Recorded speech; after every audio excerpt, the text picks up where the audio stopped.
নমস্কার বন্ধুরা, রাখি হোমমেডে আপনাদের স্বাগতম। আমি আজকে চিকেনের রেসিপি নিয়ে চলে এসেছি। শীতের সবজি ওলকপি, সেই ওলকপি আর আলু দিয়ে আমি আজকে বানাবো চিকেনের ঝোল। কেমন ভাবে বানাবো সেই ভিডিওটা আপনারা দেখতে থাকুন। ওলকপি আর আলু দিয়ে চিকেন বানানোর জন্য এখানে পরিমাণ মতন ওলকপি আর আলু কেটে নিয়েছি। চিকেনটাকে ধুয়ে ভালো করে পরিষ্কার করে নিয়েছি।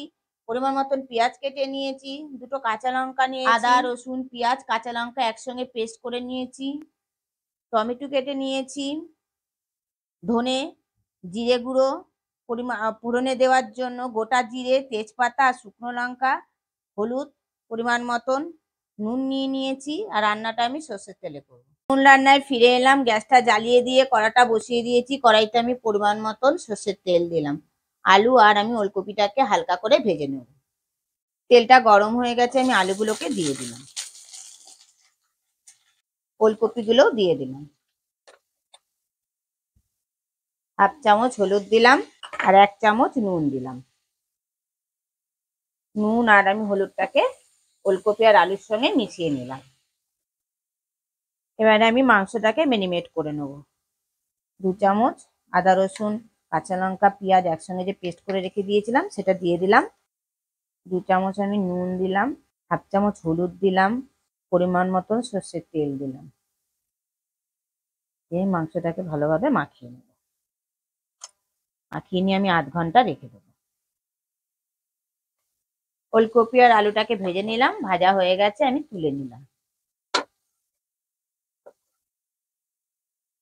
এবার আমি রান্নাটা করার জন্য আরো পরিমাণ মতন 2 টেবিল চামচ সর্ষের তেল দিলাম।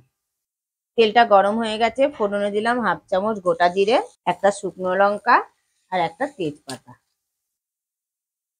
এবার আমি ফোড়নটাকে ভেজে নেব যতক্ষণ না ফোড়ন থেকে একটা সুন্দর গন্ধ বেরোয়। ফোড়নটা ভালো করে ভেজে নিলাম, ফোড়ন থেকে একটা সুন্দর গন্ধ বেরিয়েছে। এই সময় আমি দুটো পেঁয়াজ কেটে রেখে দিয়েছিলাম, সেই পেঁয়াজটা দিয়ে দিলাম। পেঁয়াজটা ফোড়নটার সঙ্গে মিশিয়ে নিয়ে ভেজে নেবো যতক্ষণ না পেঁয়াজের কালারটা চেঞ্জ হয়। পেঁয়াজটা যতক্ষণে ভাজছি ততক্ষণে আপনারা বলে ফেলুন কে কোথা দিয়ে আমার ভিডিওটা দেখছেন, তবেই তো আপনাদের আমি ধন্যবাদ জানাতে পারবো। পেঁয়াজটা আমি ভেজে নিলাম, পেঁয়াজের কালারটা চেঞ্জ হয়ে গেছে। এবার আমি 1 চামচ আদা রসুন পেঁয়াজ কাঁচা লঙ্কা একসঙ্গে যে পেস্ট করে রেখেছিলাম তার থেকে আমি 1 চামচ দিলাম, দিয়ে এবার পেঁয়াজের সঙ্গে মিশিয়ে নিলাম। পেঁয়াজের সঙ্গে মিশিয়ে নিয়ে কষে নেবো যতক্ষণ না পেঁয়াজ আদা রসুনের কাঁচা গন্ধটা যায়। পেঁয়াজ আদা রসুনটা কষে নিলাম। এবার দুটো টমেটো কেটে রেখে দিয়েছিলাম, সেই টমেটোটা দিয়ে দিলাম। 1 চামচ দিলাম ধনে গুঁড়ো, 1 চামচ জিরে গুঁড়ো, 1 চামচ নুন, হাফ চামচ হলুদ দিয়ে আমি মিশিয়ে নিলাম। মশলাটা যাতে পুড়ে না যায় আমি অল্প পরিমাণ জল অ্যাড করলাম।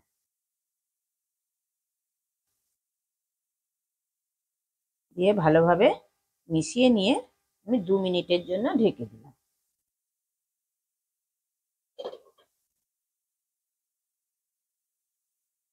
2 মিনিট পর ঢাকাটা খুলে দিলাম।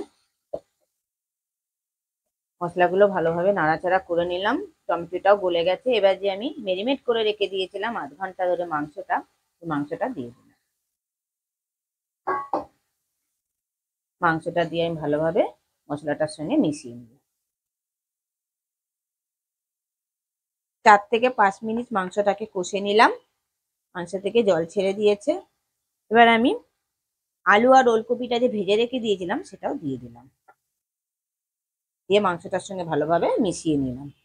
মিশিয়ে নিয়ে আবারও আমি কষে নেব 3 থেকে 4 মিনিট। 3 থেকে 4 মিনিট আমি ওলকপি আলু আর চিকেনটা একসঙ্গে ভালোভাবে কষে নিলাম।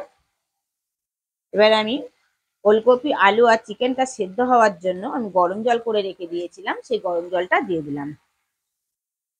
যে যার আন্দাজ মতন জলটাকে দেবেন।